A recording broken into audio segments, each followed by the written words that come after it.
मेले में झमेला, कार्तिक मेला ग्राउंड में झूला लगाने की बात पर विवाद। झूला लगाने वाला एक परिवार धरने पर बैठा। इस बार मेले में व्यवस्था सुधरने का नाम नहीं ले रही है। उज्जैन के कार्तिक मेला ग्राउंड में झूला लगाने वाला एक परिवार देर रात को धरने पर बैठ गया। बताया जा रहा है कि धरने पर बैठे लोग पूर्व पार्षद तेजू बाबा के परिवार के सदस्य हैं। तेजू बाबा का पिछले वर्ष निधन हो गया था। परिजनों का आरोप है कि उनकी जगह पर किसी अन्य व्यक्ति ने झूला लगा लिया है, जबकि उक्त जगह पर वर्षों से तेजू बाबा व उनके परिजन झूला लगाते आए हैं। यदि उनकी जगह खाली नहीं की गई तो वे धरने पर से नहीं उठेंगे। बताइए, आप अभी यहाँ पे धरने पे बैठे थे, क्या कारण है, क्या इस संबंध में आपने क्या किससे बात करी थी, क्या मामला? हमारा ये कारण है सर, ये हमारी जगह थी, ये दूसरे कोई व्यक्ति ने लगा के ये हमारी जगह पे इन्होंने कब्जा कर रखा है। और हम कम से कम 30-35 साल से हमारे यहाँ झूले लगाते थे लगाते हुए, और हमारा आज बड़ा भाई नहीं होने के बाद में ये लोग बाग ने हमारे को डरा चुमो के ये अपने जगह पे यहाँ पर कब्जा कर रहे हैं। और नगर निगम द्वारा सहमति से जगह दी थी, तो आपको कौन सी जगह मिली है? हमारे को बोल दिया था कि इन्होंने जबरदस्ती में हमारे को गुमराह करके साइन करा लिए थे हमारे से कि तुम्हारे को जगह अंदर है। उसके बाद में हमने बोला कि भाई हमारी जगह कहाँ है, तो ये नकारा कर दिया, तुम्हारी जगह कुछ भी नहीं है यहाँ पर, ये बोला हमारे को। इस संबंध में आपने किसी अधिकारी से बात करी? हाँ करी है, मैंने जन सुनवाई में गया, आज अधिकारी से बात हुई मेरी, और उन्होंने बोला कि तुम्हारे को न्याय मिलेगा। और हम अभी से नहीं 30-35 सालों से झूले लगाते आ रहे हैं। कौन से झूले लगाता? ये नाव वगैरह, ब्रेक डांस जो भी है लगा लेते हैं हम, और इससे हमारा पूरा घर का परिवार का हमारा गुजारा चलता है। 18-20 जने हैं परिवार में। जो हमारे भाई थे तेजू बाबा, वो शांत होने के बाद में लोगों ने हमारे ऊपर ऐसा करा है काम कि दूसरा हमारा आइटम फिटिंग होने के बाद में हटा के इनके खुद के झूले लगा लिए। क्या नाम है आपका? शिव नारायण चौहान। हाँ बताइए, क्या हुआ आपके साथ में, तो क्या दिक्कत आ रही है आपको, इस संबंध में आपको शिकायत करी जो आपको परेशानी आ रही है? हमने कलेक्टर जी को भी ज्ञापन दिया है, हमने आवेदन भी दिया है उन्हें कि हमारे जो कार्तिक का मेला उज्जैन में लगता है, इनमें सहमति हुई थी 21 जनों की, जिनमें से 2 लोगों को बाहर कर दिया गया है। तो इस विषय में हम ये चाहते हैं कि हमको हमारी ज़मीन दी जाए, और हमारा को सहमति में ये धोखे में रखा गया है कि आपको ज़मीन दी जाएगी, लेकिन हमको ज़मीन नहीं दी गई है, और हमारे साथ धोखाधड़ी का मामला, हम चाहते हैं कि हमको हमारी ज़मीन दी जाए। किस टाइप से धोखाधड़ी में क्या लगाते हैं आपको? तो क्या है? हमारे झूले वगैरह लगते हैं, यहाँ पे हमारी ज़मीन है, वहाँ पे हमारे झूले वगैरह लगते हैं, लेकिन और इससे हमारा घर चलता है, हमारे बरसों से लगती आ रही है इसमें, लेकिन हमारे को ज़मीन दी नहीं गई है, और ये धोखे में रखा गया है कि आपको ज़मीन दी गई है। तेजू बाबा मेरे बड़े पापा है, और इनके 2 भाई हैं मेरे पापा। तो कहाँ पे झूला लगता है और किसको शिकायत करी आपने? उन्होंने क्या बोला? कलेक्टर जी को भी दिए, और नगर निगम में भी हमने बोला, लेकिन कोई हमारी सुनवाई नहीं कर रहा है। जिसका झूला लगा उससे बात करी आपने? क्या बोल रहे हो? हाँ, बात अंकल ने करी थी, लेकिन हमारे यहाँ पे हमने आइटम रखा था, उसको भी हटा दिया गया। यही हमारी ये जगह है हमारी पीछे। क्या नाम है आपका? मेरा नाम अंजलि चौहान है।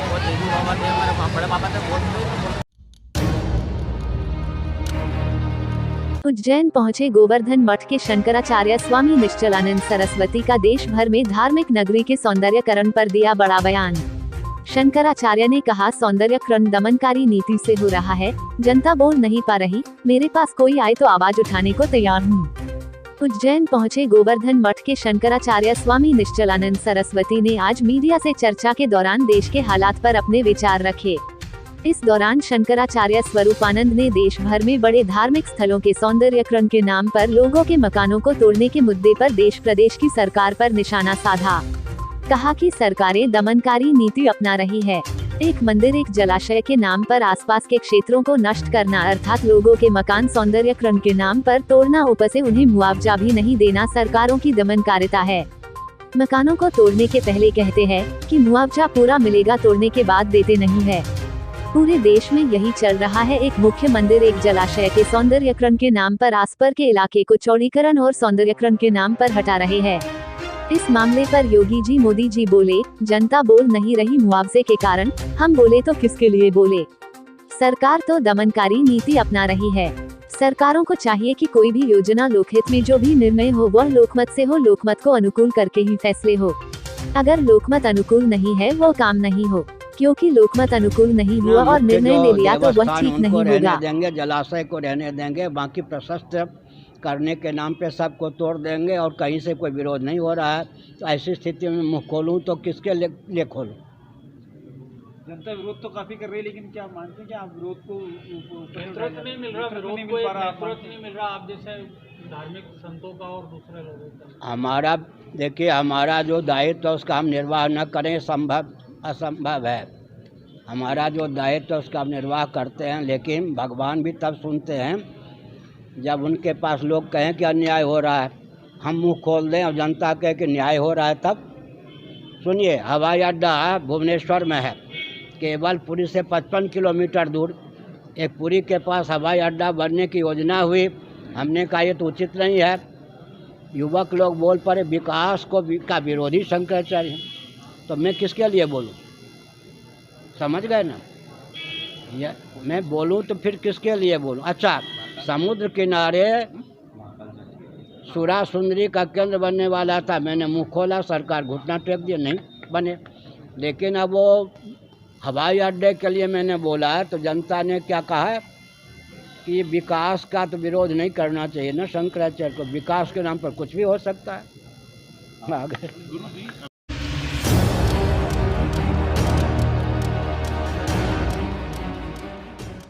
कांग्रेस नेत्री नूरी खान को मध्य प्रदेश महिला कांग्रेस की उपाध्यक्ष बनाए जाने पर क्षीरसागर स्थित शहर कांग्रेस कार्यालय में किया गया जोरदार स्वागत। नूरी खान को मध्य प्रदेश महिला कांग्रेस का उपाध्यक्ष बनाया गया है। उपाध्यक्ष बनने के बाद पहली बार नूरी खान के समर्थकों ने जूना सोमवारिया से शहर कांग्रेस कार्यालय तक एक रैली निकाली। वाहन रैली में बड़ी संख्या में कार्यकर्ता मौजूद रहे। रैली जब शहर कांग्रेस कार्यालय पहुंची तो यहां शहर कांग्रेस अध्यक्ष महेश सोनी और अन्य पदाधिकारियों ने नूरी खान का जोरदार स्वागत किया। वहीं नूरी खान ने मीडिया को संबोधित करते हुए कहा कि वे इस पद पर रहते हुए पार्टी के लिए संघर्ष करेंगे। नूरी खान ने प्रदेश अध्यक्ष कमलनाथ और कांग्रेस की राष्ट्रीय अध्यक्ष सोनिया गांधी का आभार माना। पूर्व मुख्यमंत्री और माननीय प्रदेश अध्यक्ष श्री कमलनाथ जी एवं आदरणीय सोनिया गांधी जी द्वारा ये बहुत ही बड़ी जिम्मेदारी मुझे दी गई है। आज शहर कांग्रेस कमेटी के माननीय अध्यक्ष महेश सोनी जी और समस्त वरिष्ठ कांग्रेसी और महिलाओं द्वारा यहाँ पर मेरा एक सम्मान और स्वागत रखा गया है। मैं सभी की बहुत आभारी हूँ और ये जिम्मेदारी बहुत अहम है क्योंकि वर्तमान सरकार महिलाओं के साथ अत्याचार करने में नंबर 1 है। ऐसे में महिलाओं को मजबूत करना, उनके अधिकारों की आवाज उठाना, पूरे निमाड़ और मालवा अंचल की महिलाओं को सशक्त बनाना और हमारी ये पूरी कोशिश रहेगी कि ये जो अलोकतांत्रिक सरकार है, जो खुद को मामा कहते हैं और दूसरी तरफ भांजियों के बलात्कार प्रदेश में होते हैं, ऐसे मामा से लड़ने के लिए मैं मानती हूँ कि इस पद और इस जिम्मेदारी की बहुत अहम भूमिका है, जिसका निर्वहन मैं पूरी तरीके से करके अपने नेताओं की, वरिष्ठ नेताओं की कसौटी पर खरा उतरने की कोशिश करूँ। आपने कई लड़ाइयाँ लड़ी है, शिप्रा शुद्धिकरण के लिए भी आप बैठे थे, उसके बावजूद भी आज तक शिप्रा शुद्ध नहीं हो पाएगी। आगे जाके किस तरह से आप इसके लिए लड़ेंगे? देखिए, बड़ी विडंबना की बात है कि वर्तमान सरकार स्वयं को हिंदुवादी सरकार कहती है। माँ शिप्रा मोक्षदायिनी नदी है जिसमें वर्तमान में 16 से ज्यादा गंदे नाले मिल रहे हैं। तो मुझे ये समझ में नहीं आता कि शिवराज सिंह चौहान जिस तरीके से कहते हैं कि वो उद्धार करना चाह रहे हैं, न तो वो नारियों का उद्धार कर पाए हैं, न नदियों का उद्धार कर पाए हैं। तो शिप्रा की आवाज अभी साधु संत भी उठा रहे हैं, कांग्रेस भी उठाती आई है और आने वाले समय में हम जब तक आंदोलनरत रहेंगे जब तक कि शिप्रा शुद्ध नहीं हो जाती।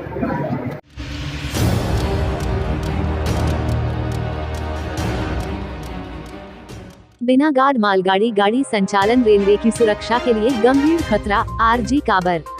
उज्जैन वेस्टर्न रेलवे मजदूर संघ रतलाम मंडल की मंडल कार्यकारिणी बैठक एवं सम्मान समारोह में मुख्य अतिथि के रूप में मजदूर संघ के जोनल महामंत्री एवं NFIR के सहायक महामंत्री आरजी काबर ने रेल कर्मचारियों को संबोधित करते हुए कहा कि पश्चिम रेलवे का बिना गार्ड मालगाड़ी के संचालन की अनुमति देना रेलवे के सुरक्षित संचालन के लिए खतरनाक हो सकता है। रेल प्रशासन ने बिना सोचे यह आदेश देना अतार्किक है। इस आदेश को रेल प्रशासन तुरंत रद्द करे, नहीं तो रेल कर्मचारी बड़े आंदोलन को मजबूर होंगे। उन्होंने केंद्र सरकार द्वारा रेल कर्मचारियों की रात्रि भत्ते पर लगी रोक को केंद्र सरकार द्वारा नहीं हटाए जाने को लेकर केंद्र सरकार की तीखी आलोचना की। सरकार द्वारा रेलवे की उत्पादक इकाइयों के निगमीकरण एवं निजी ट्रेनों के संचालन को रेल कर्मचारियों एवं देशहित के विरुद्ध बताते हुए इस पर अंकुश लगाने की मांग सरकार से अपने उद्बोधन में की। बैठक में जोनल अध्यक्ष शरीफ खान पठान ने अपने अध्यक्षीय उद्बोधन में कर्मचारी एकता को संगठन की बहुत बड़ी ताकत बताते हुए एकजुट होकर रेल कर्मचारियों के हित में कार्य करने का आग्रह मजदूर संघ के पदाधिकारियों एवं कार्यकर्ताओं से किया। श्री पठान ने संगठन में निष्ठापूर्वक कार्य करने के साथ साथ रेलवे की अपनी ड्यूटी को ईमानदारी पूर्वक करने की अपील संघ के समर्थकों से की है। सभा के दौरान बेरे मजदूर संघ रतलाम के पूर्व मंडल मंत्री बीके गर्ग की रेलवे से सेवानिवृत्ति पर संघ की उज्जैन शाखा गार्ड काउंसिल द्वारा प्रतीक चिन्ह भेंट कर सम्मान किया गया। श्री बीके गर्ग ने भी सभा को संबोधित किया।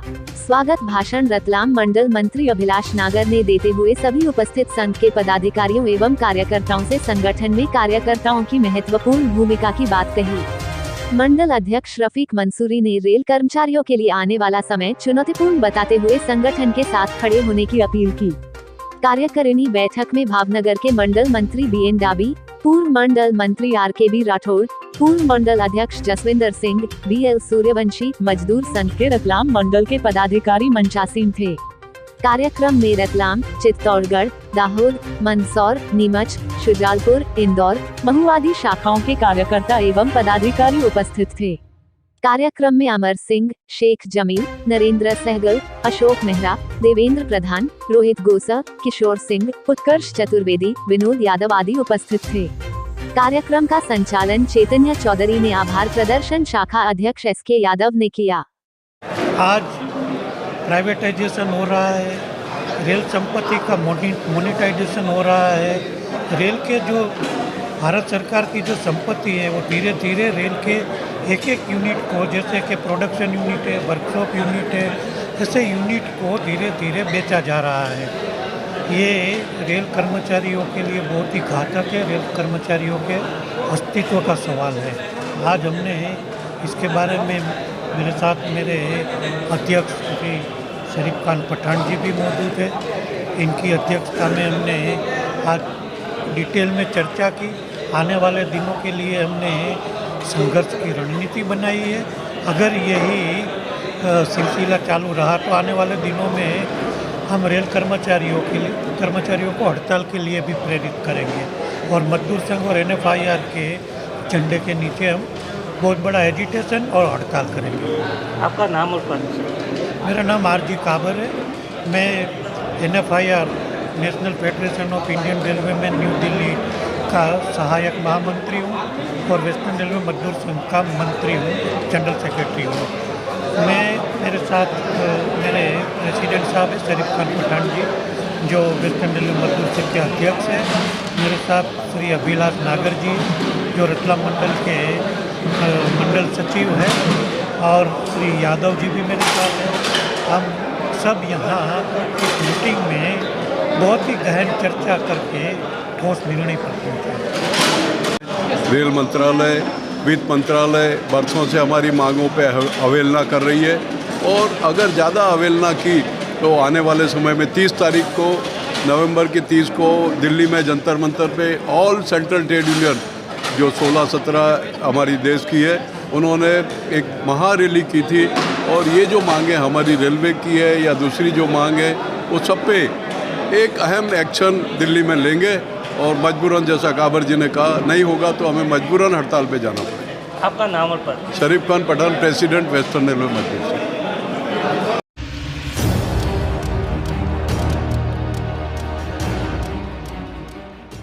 NCC cadets national trekking camp से लौटे शहर उज्जैन 10 MP बटालियन के कैडेट्स नेशनल ट्रैकिंग कैंप में आंध्र प्रदेश गए थे, जो गुरुवार को शहर लौटे। सभी छात्र सैनिकों ने आंध्र प्रदेश के अहोबिलम और गांडीकोटा में 4 अलग अलग स्थानों पर ट्रैकिंग की और मध्य प्रदेश छत्तीसगढ़ डायरेक्टरेट का प्रतिनिधित्व किया। वहां अलग अलग डायरेक्टरेट से कई छात्र सैनिक मौजूद थे। आंध्र प्रदेश ट्रैक अहोबिलम और गांडीकोटा का प्रबंधक कर्नल अक्षय माथुर द्वारा किया गया। आंध्र प्रदेश और Telangana directorate colonel group headquarter द्वारा आयोजित किया गया नेशनल कैंप। ट्रैकिंग कैंप के लिए छात्र सैनिक उज्जैन से 5 दिसंबर को रवाना हुए थे और 16 दिसंबर गुरुवार को वापस लौटे।